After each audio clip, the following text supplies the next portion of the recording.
E aí, galera do terceiro ano, aula 32, Política das Nacionalidades, Unificação Alemã e Italiana, beleza?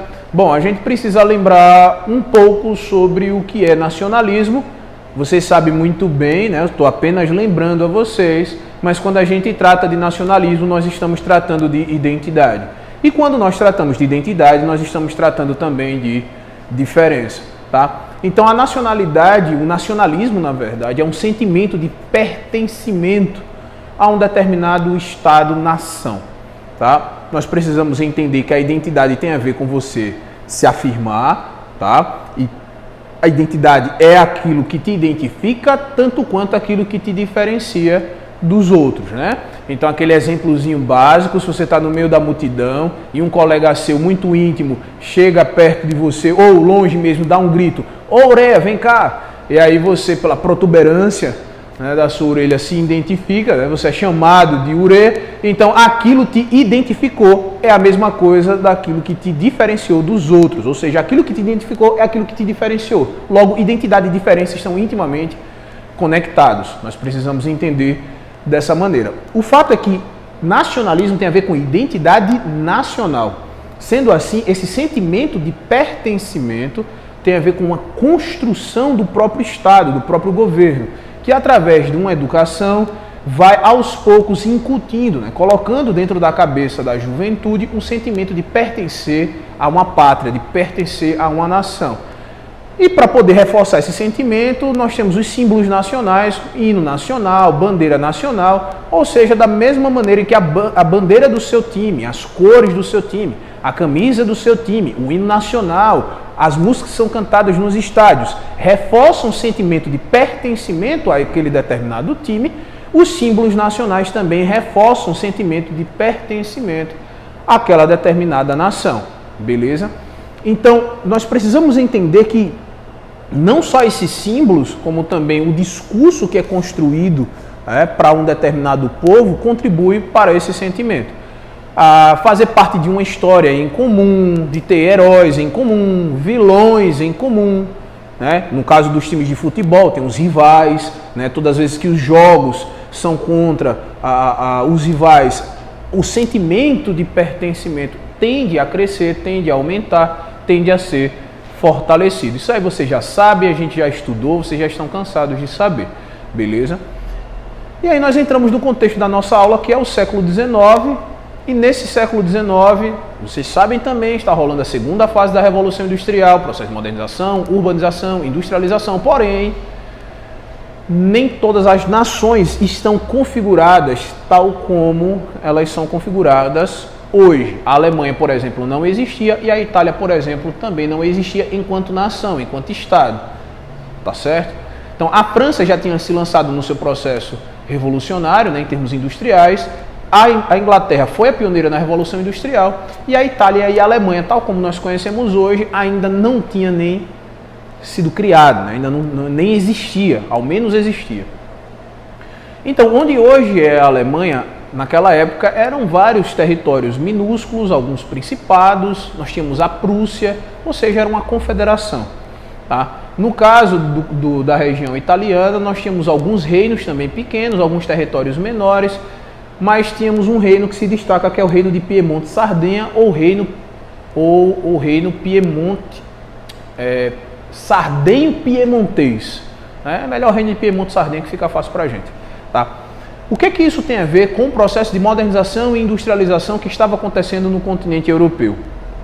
Dentro desses pequenos territórios onde hoje é a Alemanha, nós tínhamos alguns que eram mais conservadores, mais ligados às monarquias, à nobreza, e nós tínhamos outros territórios que já estavam um passo para a modernização e para a industrialização. Ou seja, em alguns territórios nós tínhamos uma elite mais ligada ao campo, mais ligada à terra, mais ligadas aos títulos nobiliárquicos.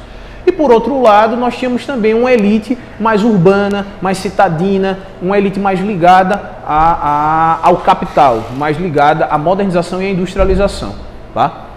No caso da Alemanha, dois territórios representam essa dualidade. A Prússia representando essa tentativa de se modernizar e se industrializar, e por outro lado, a Áustria mais conservadora.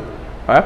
E aí nós precisamos entender que o fato da Alemanha se unificar faz parte de um projeto de modernização e de industrialização. Ou seja, os pró-unificação, tá, também são os pró-modernização e industrialização do território. Beleza? Ficou claro?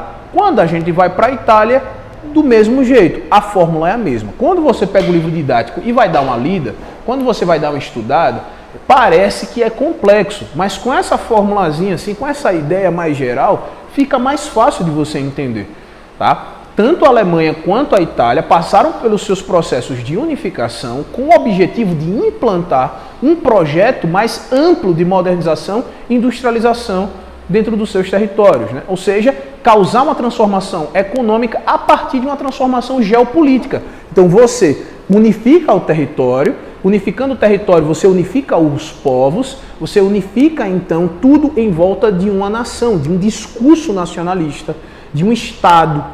Tá? E você dessa maneira acaba rompendo as barreiras alfandegárias.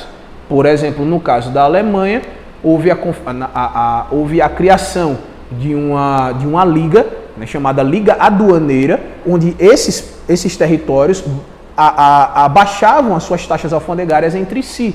Essa liga aduaneira ficou conhecida como Zollverein. Na verdade, o Felipe está aqui, é um cara das línguas, eu vou tentar pronunciar do jeito correto, assim, Zollverein, entendeu? É assim um negócio mais... Viu, gostou? Né? Zollverein, é Z-O-L-L-V-E-N-R-E-I-N. Zollverein. Zollverein. Beleza? Com a consultoria do nosso colega aqui, eu consegui pronunciar corretamente pela primeira vez na vida, depois de 30 anos como professor de história. Eu estou emocionado aqui. Foi demais, cara. Foi demais. Bom, e aí, gente, a partir dessa liga aduaneira, nós temos um processo lento e até militarizado de unificação, porque a gente sabe que as desavenças políticas às vezes são resolvidas diplomaticamente, as desavenças econômicas às vezes são resolvidas diplomaticamente, mas nesse caso não foi, e aí, para esse processo de unificação, que foi litigioso, né, foi baseado em guerra, em conflito, nós temos a liderança de um cara chamado Otto von Bismarck, né, e ele foi, então, o cara que liderou esse processo de unificação na Alemanha. No caso da Itália, nós temos o reino de Piemonte-Sardenha, que defende o processo de unificação do território, né, pró uma modernização, pró industrialização, e esse litígio, né, essa luta, esse processo de unificação vai ter a liderança de alguns camaradas, dentre eles o famoso Giuseppe Garibaldi, né? Então, para entender, e isso é muito sério, tá? Não se perca nos detalhes desse assunto. O objetivo é você entender como o discurso nacionalista contribui para a formação de um Estado, para a unificação de um povo, né? Como isso causa consequência econômica e de que maneira esse nacionalismo contribuiu para a unificação da Alemanha, para a unificação da Itália e como essas unificações alteraram o jogo, né, o xadrez político dentro do continente europeu. Poxa, professor, como assim? A partir do momento que a Alemanha se unifica e a partir do momento que a Itália se unifica, eles se lançam no processo de industrialização, ou seja, começam a competir com a Inglaterra e com a França, de certa maneira em que, se modernizando e se industrializando, eles também se lançam na corrida imperialista, sim, no que nós chamamos de neocolonialismo. Eles começam, então, a tentar controlar territórios na região do continente africano e no território do continente asiático. Beleza? Só que tem um detalhe. A Inglaterra e a França, como foram pioneiras, pegaram as melhores partes. A Alemanha e a Itália, retardatárias, pegaram outras partes não tão interessantes assim, né? E resultado dessa história, isso contribuiu para acirrar rivalidades entre esses quatro países, Inglaterra e França de um lado, Alemanha e Itália do outro, o que é uma sementezinha para mais tarde acontecer a Primeira Guerra Mundial. Alguma dúvida? Não? Muito bem. Bom, gente, até a próxima, muito obrigado e tchau, tchau.